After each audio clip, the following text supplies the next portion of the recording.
अस्सलाम वालेकुम everybody, welcome back to ई सबक। तो गाइज आज हम यहाँ पे स्टडी करने जा रहे हैं क्लास 7 की साइंस को। हम साइंस के जो भी इंपॉर्टेंट चैप्टर यहाँ पे डिटेल में डिस्कस करने की कोशिश करेंगे। आज इस वीडियो में हम स्टार्ट करने जा रहे हैं न्यूट्रिशन एंड प्लांट्स। प्लांट्स के अंदर न्यूट्रिशन का प्रोसेस किस तरह से होता है, आज हम इसको पूरे डिटेल में पढ़ेंगे। देखो, ये जो इंपॉर्टेंट चैप्टर है इस पर निर्भर को 2 से 3 वीडियो बनने वाली हैं। तो आज के हमारा रहेगा पार्ट फर्स्ट, पार्ट सेकंड और पार्ट थर्ड इसके बाद आने वाला है। ठीक है, हम देख लेते हैं इसमें हमारा फोकस क्या रहने वाला है इस यूनिट पे। हम सबसे पहले जो बेसिक टॉपिक्स हैं या बेसिक कंसेप्ट हैं हम उनको एक्सप्लेन करने की कोशिश करेंगे। ठीक है, उसके बाद जो भी आपके पास एनसीईआरटी सॉल्यूशंस हैं उनको हम कवर करने की कोशिश करेंगे। आप देखोगे यहाँ पे मैंने इसको साथ में इंक्लूड किया है। हमारा जो है एनसीईआरटी सॉल्यूशन उनको भी हम साथ में कवर करने की कोशिश करेंगे और जो भी आपके बुक में एमसीक्यूज मिलते हैं इस पर्टिकुलर टॉपिक के रिलेटेड हम वो भी खत्म करने की कोशिश करेंगे। ठीक है ना, definitely a lot to know, a lot to discuss as always, but before we begin आप अपने सुल्तान को बेनता मोहब्बत बख्शो इस वीडियो को लाइक करके और इस चैनल को सब्सक्राइब करके। ऑलराइट, तो चलिए स्टार्ट करते हैं आज की इस वीडियो को विद चैप्टर नंबर फर्स्ट। मैंने बोला चैप्टर नंबर फर्स्ट हमारे पास क्या है, न्यूट्रिशन एंड प्लांट्स है। देखो, अगर आप चैप्टर सेकंड की बात करोगे तो वहां पे आता है न्यूट्रिशन एंड एनिमल। क्लास 7 की बात कर रहा हूं, बट हमें किस पे फोकस करना है, न्यूट्रिशन एंड प्लांट्स के अंदर ही हमें फोकस करना है। भाई ये न्यूट्रिशन होता है कि इसको मैं एक्सप्लेन करने की कोशिश करूंगा न्यूट्रिशन क्या होता है। देखो, एक जनरल डेफिनेशन हमारे पास न्यूट्रिशन की है। Nutrition is the process of taking food inside the body of an organism and utilising it for energy या and obtaining energy from it. Nutrition का मतलब है कोई भी फूड जब एक ऑर्गेनिज्म अपनी बॉडी के अंदर लेता है और उससे एनर्जी हासिल करता है तो हम बोलेंगे उसको वो न्यूट्रिशन का अमल शो कर रहा है, मतलब न्यूट्रिशन शो कर रहा है। इतना हो गया। यहां हम बोल सकते हैं taking of nutrients inside the body of an organism. कोई भी ऑर्गेनिज्म है, चाहे वो प्लांट है चाहे वो एनिमल है, जब वो न्यूट्रिएंट्स अपनी बॉडी के अंदर लेगा तो हम बोलेंगे कि वो न्यूट्रिशन का प्रोसेस शो कर रहा है। अब क्वेश्चन तो ये बनता है सर ये न्यूट्रिएंट्स होते क्या हैं। ठीक है ना, तो चलो हम इनको देख लेते हैं। देखो, न्यूट्रिएंट्स ऐसे एलिमेंट्स होते हैं या आप बोले न्यूट्रिएंट्स ऐसी सब्सटेंसेस होती हैं जो बॉडी की ग्रोथ एंड डेवलपमेंट में हेल्प करती हैं। हम बोल सकते हैं न्यूट्रिएंट्स ऐसे सब्सटेंसेस होती हैं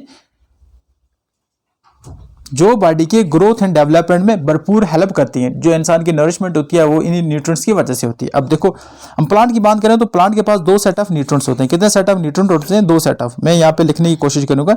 एक होता है प्राइमरी न्यूट्रिएंट्स और दूसरा होता है सेकेंडरी न्यूट्रिएंट्स। ठीक है, इसको हम डिटेल में पढ़ने की कोशिश करेंगे। प्राइमरी न्यूट्रिएंट्स कौन कौन से होते हैं और सेकेंडरी न्यूट्रिएंट्स कौन कौन से होते हैं, पहले मैं लिख देता हूं प्राइमरी न्यूट्रिएंट्स। देखो, प्राइमरी न्यूट्रिएंट्स की बात करें तो इसमें हमारे पास जनरली 3 तरह से आते हैं। एक आता है फास्फोरस।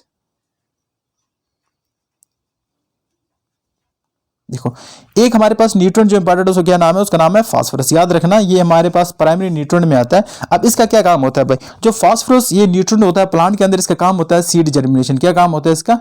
Seed germination. ठीक है ना, याद रखना, सीड जर्मिनेशन का जो अमल करता है वो कौन सा न्यूट्रिएंट करता है, वो करता है फास्फोरस।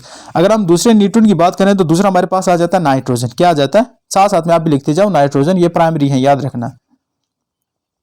अगर हम नाइट्रोजन की बात करें तो इसका क्या बेसिक अमल रहता है, मतलब इसका क्या रोल रहता है प्लांट के अंदर, तो देखिए तो ये इंपॉर्टेंट रोल कला करता है for the development of leaves and roots. अगर हम प्लांट की लीव्स की बात करें,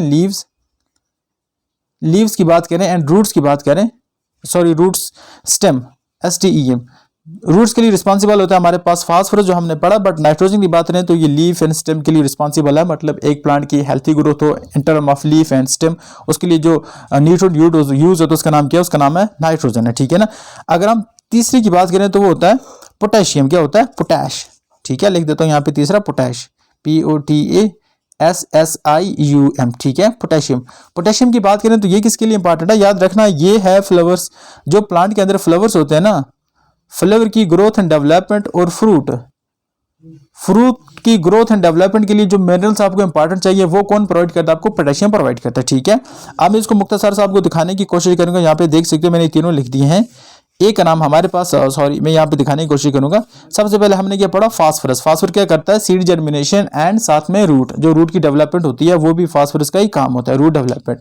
नाइट्रोजन की बात करें तो वो लीफ एंड स्टेम की डेवलपमेंट के काम आता है। पोटेशियम की बात करें तो वो फ्लावर्स एंड फ्रूट जो प्लांट बियर करते हैं तो वो इसी की हेल्प से होते हैं। बट ये तो कुछ है इंपॉर्टेंट प्राइमरी न्यूट्रिएंट्स। अगर हम सेकेंडरी न्यूट्रिएंट्स की बात करें, यहाँ पे मैं नीचे सेकेंडरी न्यूट्रिएंट्स भी मेंशन करता जाऊंगा। सेकेंडरी न्यूट्रिएंट्स भी होते हैं प्लांट्स के अंदर, उनका क्या काम होता है?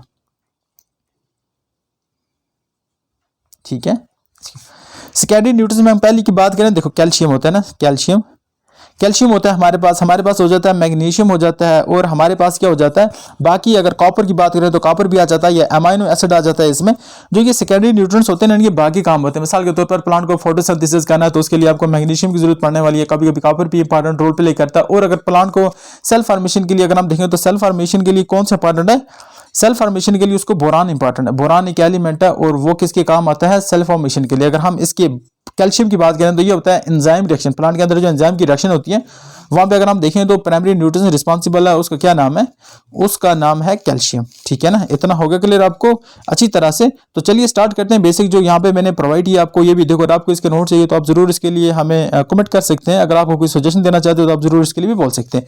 तो स्टार्ट करते हैं। जो हमारा यहाँ पे दिया गया है गिवन डेफिनेशन क्या है, all living organism require food. हमें पता है जो भी लिविंग ऑर्गेनिज्म उनको क्या चाहिए भाई, उनको फूड चाहिए। ऑफ कोर्स इतना तो क्लियर है। The food gives energy. ठीक है, हमें फूड से क्या मिलती है, एनर्जी मिलती है। जो भी ऑर्गेनिज्म है उनको एनर्जी मिलती है, और जो उसकी बॉडी की मेंटेनेंस के लिए इंपॉर्टेंट है, एनर्जी बहुत ज्यादा इंपॉर्टेंट। ठीक है ना, अब हमारे फूड में होता है कि ये कार्बोहाइड्रेट्स होते हैं, हमें यहाँ पे प्रोटीन्स मिलते हैं, फैट्स मिलते हैं, विटामिन मिलते हैं, और कुछ मिनरल्स मिलते हैं जो फूड का इंपॉर्टेंट पार्ट्स होते हैं। ये भी इंपॉर्टेंट हो गया। ठीक है ना, अगर हम देखें तो ये जो इंपॉर्टेंट न्यूट्रिएंट्स है ना, इनको ये जो इंपॉर्टेंट हमने देखा, कार्बोहाइड्रेट्स की बात करें, प्रोटीन की बात करें, विटामिन की बात करें, तो इनको हम क्या कहते हैं, न्यूट्रिएंट्स कहते हैं।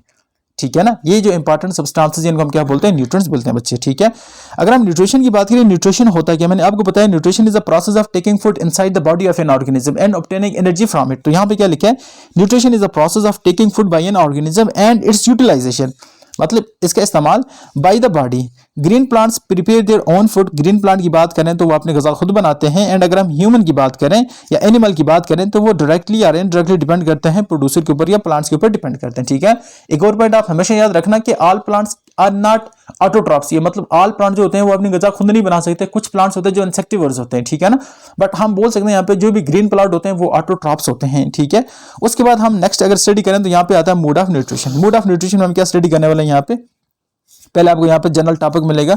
यहाँ पे क्या लिखा है आपको, मोड ऑफ न्यूट्रिशन। ठीक है ना, हमारे पास अगर हम देखें तो मोड ऑफ न्यूट्रिशन हमारे पास दो तरह की होती है। क्या होता है बच्चे, दो तरह की मोड ऑफ न्यूट्रिशन होती है। एक होता है ऑटोट्रॉफिक और दूसरा होता है हेटेरोट्रॉफिक मोड ऑफ न्यूट्रिशन। अब मैं आपको बताने की कोशिश करूंगा ऑटोट्रॉफिक होता है क्या, हेटेरोट्रॉफिक क्या होता है।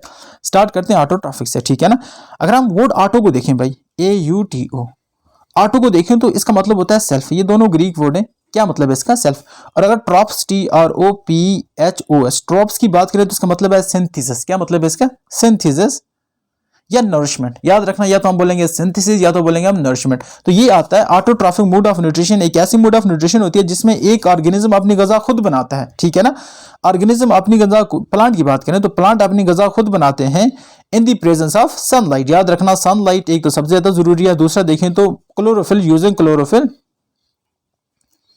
और तीसरी अगर आप बात करें तो वाटर एंड कार्बन डाइऑक्साइड। ठीक है ना, ये चार इंपॉर्टेंट चीजें लगती हैं फोटोसिंथेसिस के लिए या ऑटोट्रॉप्स ऑर्गेनिज्म को। ये चार इंपॉर्टेंट लगती हैं, carbon dioxide, water, chlorophyll and sunlight. ये चार चीजें जब अवेलेबल होती हैं तो प्लांट अपनी गज़ा खुद बनाते हैं, और इस पूरे अमल का हम बोलते हैं ऑटोट्रॉपिज्म बोलते हैं या ऑटोट्रॉप्स बोलते हैं। ठीक है ना, ऑटोट्रॉफिक मोड ऑफ न्यूट्रिशन यही होती है। ठीक है, अब बाय डेफिनेशन जाते हैं। डेफिनेशन में यहाँ पे क्या लिखा होता है, मैं आपको ये भी एक्सप्लेन करने की कोशिश करूंगा। ठीक है, एक होता है ऑटो मीन सेल्फ, मैंने आपको बताया, और ट्रॉप्स का मतलब है नरिशमेंट, मतलब सिंथेसिस जो आपने बोला। Autotrophic nutrition is that mode of nutrition in which an organism made their own food. किसे बनाते हैं, ये सिंपल सब्सटेंस बनाते हैं कार्बन डाइऑक्साइड और वाटर से। ठीक है ना, और ये करते हैं द प्रेजेंस ऑफ सनलाइट, और यूज करते हैं एक पिगमेंट जिसका नाम है क्लोरोफिल। इतना होगा क्लियर। चलो आगे देखते हैं क्या होता है, हेटेरोट्रॉप की बात करते हैं। एक और बात है, जो प्लांट्स या जो भी organism autotrophic mode of nutrition show करते हैं उनको हम बोलते हैं ऑटोट्रॉप्स। क्या बोलते हैं, ऑटोट्रॉप्स। क्या बोलते हैं उनको भाई, उनको हम ऑटोट्रॉप्स बोलते हैं। ये इंपॉर्टेंट है, याद रखना। उसके बाद हमारा नेक्स्ट आ जाता है हेटेरोट्रॉफ। हेटेरोट्रॉफ क्या होता है, इसको भी थोड़ा सा डिस्कस कर लेते हैं। वर्ड से जाते हैं, हेटेरो का मीन है अदर्स एंड ट्रॉफिक का मतलब नरिशमेंट। अभी हमने पढ़ा हेटेरो मतलब अदर, ट्रॉफिक मीन नरिशमेंट। ठीक है ना, अच्छा, हेटेरोट्रॉफिक मोड ऑफ न्यूट्रिशन ये एक ऐसा मूड होता है जिसमें एक ऑर्गेनिज्म अपनी गज़ा खुद नहीं बना सकता, बट क्या करता है, ये फूड ऑब्टेन करता है। ऑब्टेन कहां से करता है, फूड ऑब्टेन करता है फ्रॉम प्रोड्यूसर्स। प्रोड्यूसर हम क्या बोलते हैं, ऑटोट्रॉप्स। मतलब ये डिपेंड करता है डायरेक्टली या इनडायरेक्टली ऑन ऑटोट्रॉप्स पे। ये डिपेंड करता है फॉर फूड के लिए। ठीक है ना, ये फूड के लिए किस पे डिपेंड करता है, हेटेरोट्रॉप्स, नहीं सॉरी, ऑटोट्रॉप्स पे फूड के लिए डिपेंड करता है। ठीक है ना भाई, डेफिनेशन जाते हैं। डेफिनेशन क्या कहती है भाई, humans and animals do not contain chlorophyll. अब इनके पास क्लोरोफिल नहीं होता, इसलिए क्या नहीं बना पाते, गजा नहीं बना पाते। याद रखना, अगर कोई पूछता है एनिमल क्यों नहीं अपनी फूड बना पाते, तो बोलो सर उनके पास क्लोरोफिल नहीं है। अब क्लोरोफिल नहीं है सनलाइट में, in the presence of sunlight, तो वो गजा नहीं बना पाएंगे, फूड नहीं बना पाएंगे। तो क्लोरोफिल क्या होता है, and dependent upon plant for their food. तो इंपॉर्टेंट है कि वो किस पे डिपेंड करते हैं, प्लांट के ऊपर डिपेंड करते हैं, किसके लिए, फूड के लिए डिपेंड करते हैं, ठीक है ना। हम देखें तो these organism which can not prepare their own food and take food from the plants and simple are called heterotrophs. ऐसे ऑर्गेनिज्म जो अपनी गजा खुद नहीं बना सकते उनको क्या बोलते हैं, या तो हम उनको बोलेंगे हेटेरोट्रॉप्स, या दूसरा उनका नाम होता है कंज्यूमर्स। क्या होता है, कंज्यूमर्स। ये इतना पॉइंट होगा क्लियर, ठीक है भाई। आगे चलते हैं, कंज्यूमर्स के अलावा और पढ़ते हैं, ठीक है। आगे क्या होता है देखो, हाँ आगे थोड़ा सा और देख लेते हैं। और इनको क्या बोलते हैं, अगर हाँ जो ऑर्गेनिज्म अपनी गजा खुद नहीं बना सकते उनको बोलते हैं हम हेटेरोट्रॉप्स। और ऐसी ऑर्गेनिज्म या ऐसी प्रोसेस ऑफ न्यूट्रिशन को बोलते हैं हेटेरोट्रॉपिक मोड ऑफ न्यूट्रिशन, ठीक है ना। अब हम क्या करेंगे, हमारी जो नेक्स्ट वीडियो आने वाली है, हम उसमें डिफरेंट टाइप्स ऑफ जो हेटेरोट्रॉपिक मोड ऑफ न्यूट्रिशन है, जिसमें आप पढ़ेंगे सेप्रोट्रॉपिक मोड ऑफ न्यूट्रिशन। यहाँ पे मैं लिखने की कोशिश करूंगा, यहाँ पे मैं हम कल क्या एक्सप्लेन करने वाले हैं, यहाँ पे फर्दर इसके मैं थोड़ा सा रब कर देता हूँ। कल हम फर्दर स्टडी करने वाले हैं यहाँ पे heterotrophic mode of nutrition, heterotrophic mode of nutrition, ठीक है ना। इसमें आप फर्दर डिवाइड करेंगे। हमने आज तो पढ़ लिया हेटेरोट्रॉफिक क्या होता है, बट इसमें आप पढ़ेंगे सेप्रोट्रॉफ्स क्या होते हैं, सेप्रोट्रॉफिक मोड ऑफ न्यूट्रिशन। फिर हम पढ़ेंगे पैरासिटिक मोड ऑफ न्यूट्रिशन, और देन फाइनली हम स्टार्ट करेंगे क्या, पैरासिटिक और holozoic mode of nutrition. Holozoic mode of nutrition के होते हैं, हम इसको अगली वीडियो में डिस्कस करेंगे। अगर आपको कोई भी कंफ्यूजन है इस वीडियो के रिलेटेड, आप जरूर हमें कमेंट में जरूर बताएं। इसकी पीडीएफ चाहिए तो आप वो भी मेंशन कर सकते हैं। तो मिलते हैं दूसरी वीडियो में, तब तक के लिए अल्लाह हाफ़िज़, have a nice time ahead, thank you.